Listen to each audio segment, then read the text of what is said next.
All right. Good morning. So it is my duty to share out the experience of wow. I'm going to reread the scripture, Isaiah 40:29 through 31. God gives strength to the weary and increased power of the weak. Even youth grow tired and weary, and young people stumble and fall. But those who hope in the Lord will renew their strength. They will soar on wings like eagles. They will run and not grow weary. They will walk and not be faint. So, as Grace had told you, I had a chance to take a few future leaders to the Next Generation Leadership Conference of UMC, also known as the WOW Conference, in Springfield. Let me start by telling you that it was rocky at first because I didn't know what I was getting myself into.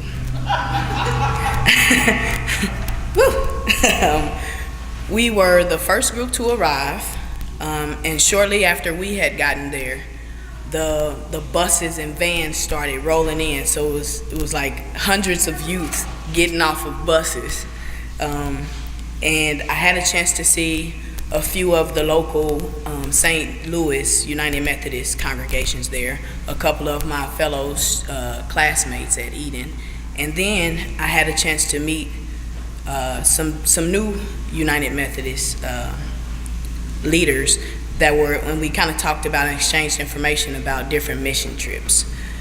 So it was a wide spread of fellowship. Once the doors had opened to the main auditorium, roughly around 2,000 youth and young leaders or youth ministers filled the room. The MC, a guy known as Big Al, he got the youth riled up. It was loud music, it was dance, it was excitement, it was worship in a different way. And as young as I look, it was kind of hard to understand, but the kids enjoyed it. The kids really dove in. But when we heard a message, it was very inspirational. They had speakers come, they had a band. When I say I've never experienced a group of young people shouting, praising, hugging, crying, dancing, really on fire to worship the Lord and happy to be a part of a community that cared about them and allowed them space to express themselves. But that's not it.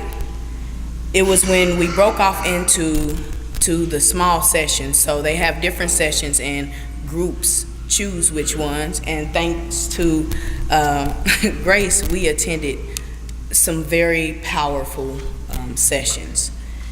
In our session, that was the moment when I seen our scripture text. I saw it and felt it at work. Our youth had a chance to hear a powerful testimony, one that you don't hear on an average Sunday morning. Big Al, also the MC of the event, is a Louisiana-based gospel hip-hop artist. We learned that Big Al Cherry is a family man, a motivational speaker, a preacher, a youth leader, a program director of KBYO 92.7 FM. He stood in front of two large groups because he had two separate sessions. And these were people that perhaps they were less experienced than him. And by the length of the autograph line, people that he mentored, at least from a distance. But none of that mattered more than speaking God's truth from his life view. Big Al gave a testimony that spoke to the brokenness that he experienced coming up, the hurt that he endured as a youth, watching his parents handle curveballs that life throws at us, the ones from parents, from growing up in a single parent home, abusive stepdad, to reuniting with his biological father at adulthood. He also talked about his wrong turns. He talked about how when he himself had grew weary and tired, his attempts to put it to an end by way of suicide. That is the part that opened my eyes. He asked a room full of future young leaders how many of them had attempted or thought about attempting suicide. Half of the room raised their hands. At least, and this is on the lower half, at least 50 young people between the ages of 14 and 18 raised their hands to say that at some point, one point in their so few years of life, that they felt like no one, not one person, in a world full of people cared about them or could help them out of their situations. Good thing that those that did attempt it didn't work, because they had a chance to hear how there still is hope. How with God, things can change. But in hearing it, I still was a little skeptical, because I thought, nah, not my kids, not the ones that came with me, not the kids at Lafayette Park or the other youth that I work with outside of a church community. It can't be them. This is a little bit too heavy. But then I spent some time reflecting, and that's when I realized what was really unfolding. I came to realize that even the youth. I'm 34 years old. I've been a Christian my whole life. Partially because I was forced to go to church, and the other half was because I found a desire inside of myself that wanted to fellowship and be in community with other people like me. We have been at this walk for many years. Some of you, most of you, probably more years than I've been living. And we still don't have it down. We've been taught that Christians have to act a certain way. I think the saying is, fake it until you make it, right? But we know that that's not true. The truth is, it's hard. We mess up all the time, or at least I do. We get tired ourselves. And another truth is, I can't do it on my own. I've tried. We've tried. And it didn't work. So we gave ourselves to Christ, and in return, God gave us strength to overcome our weaknesses, to increase our powers. Even young people get tired. And I know we think, tired of what? You're not adulting, you're not paying bills, you're not doing this, you're not doing that. But the youth get tired of school, their living conditions, work, some of them work, fighting off outside opinions, which I know is a struggle because the household teaches one thing, but when you go out amongst your friends, there's other things. Trying to figure out who has their best interests in mind. They stumble too. But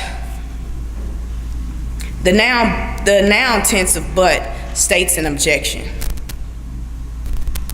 With our hope in the Lord, the scripture says that there's an objection to everything going wrong. That we soar on wings like eagles. That we will run and not get weary. walk and not faint. What I'm saying to you is, God has made us a living testimony. We didn't pull ourselves out of where we were. Each and every one of us shares something in common, that we didn't and we are not doing it alone. That's the part of being transparent that we have to be able to share with the youth coming up, so that they can have an understanding that we're human, they're human, we're struggling, and we understand that they could struggle too. It's that part that allows us to be able to connect. We have to be able to share our story, not knowing exactly what someone else is going through. We never know who the person is that needs to hear Jeremiah 29:11. For I know the plans I have for you, declares the Lord, the plans to prosper you and not to harm you, plans to give you hope and a future. We don't know who's needing to hear that because they feel like they're stuck and can't get up. Or St. Matthew 19:26, but Jesus looked at them and said to them, with humanity, this is impossible, but with God, all things are possible. That person that needs to hear a reminder that people will let you down, but God's got you. Or 2 Timothy 1:7, for God has not given us a spirit of fear, but of power and love and of sound mind. That person that when we get a little scared or nervous, just need to hear one word of how we overcame. How about Isaiah 41:10? Fear not, for I am with you. Be not dismayed, for I am your God. I will strengthen you. I will help you. I will hold you up. I will hold you with my righteous hand at the moment when we are in unfamiliar grounds. Every day I need 1 Corinthians 10:13. No temptation has overtaken you that is not common to people.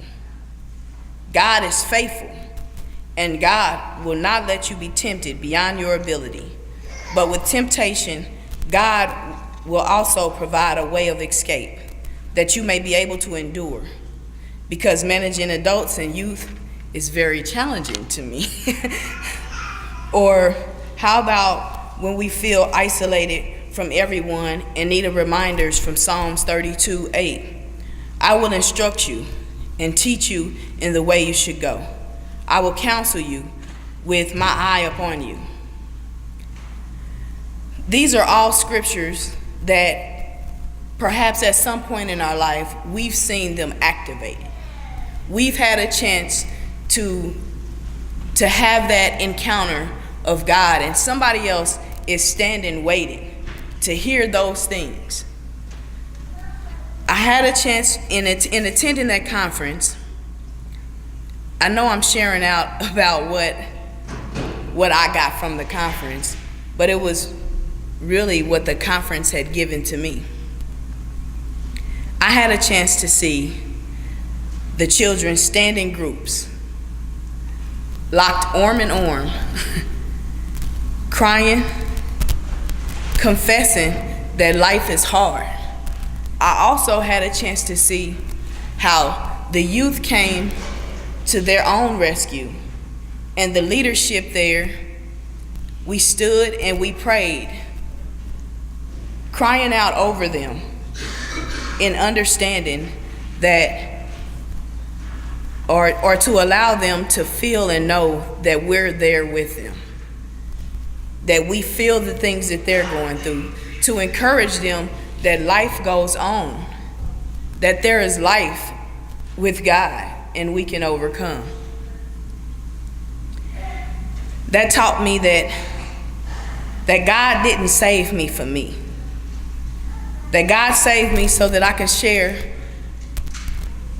that I can share my story to God's people, because you never know whose life you may save just by sharing your story. And God's people consist of even the youth. So let our actions as adults, as church leaders, and as members of God's kingdom be evident to the youngsters in our life.